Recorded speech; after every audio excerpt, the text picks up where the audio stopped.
Welcome back to this channel for practice problems for actuarial exams. My name is Krzysztof Ostaszewski. You can find information about me at smarturl.it/Jedi. I direct the actuarial program at Illinois State University. You can find information about it at smarturl.it/actuary. If you would like to offer a tax-deductible donation to support our students, please go to smarturl.it/help-ISU-actuary. Here's a problem for today for exam FM on financial mathematics.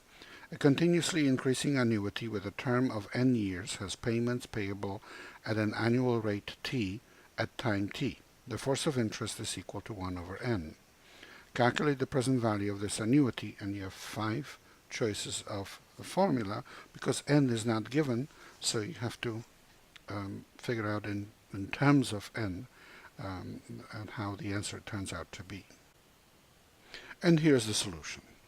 The present value of this annuity is the integral from 0 to n years of the annuity, of t, the rate of payment, times e to the minus 1 over n, that's delta, 1 over n is delta, times t, dt, and we need to calculate this integral. Well, we do integration by parts.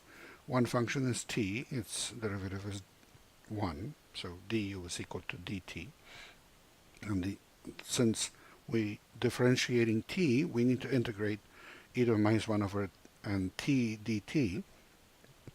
So if the derivative is e to the minus 1 over n t dt, then the function whose derivative this is minus n times e to the minus 1 over nt. And therefore, this is equal to the product of those two functions, u times v, evaluated from 0 to n, minus, and then another minus, so really plus, the integral from 0 to n of n times e to the minus 1 over n t dt. So you see that in the second integral now, we don't have t times the exponential function, we just have exponential function times a constant. So the first expression is 0 at 0, and at t equal to n, we would have n times n e to the minus n over n, so e to the negative 1, so it's minus n squared e to the minus 1. And at 0, 0, so that's it.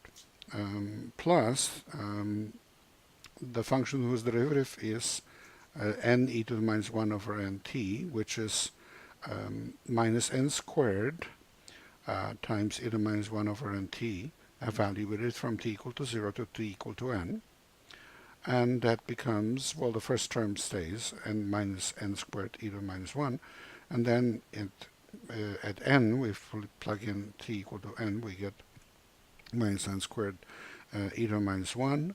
And then at 0, we have e to the 0, so it's 1. So minus minus, so plus n squared. And then this can be expressed as n squared times 1 minus 2 e to the minus 1, which is answer D. And please remember that this is a copyrighted material. The problem itself belongs to the Society of Actuaries. The solution is mine. Good luck in your studies and good luck on the test.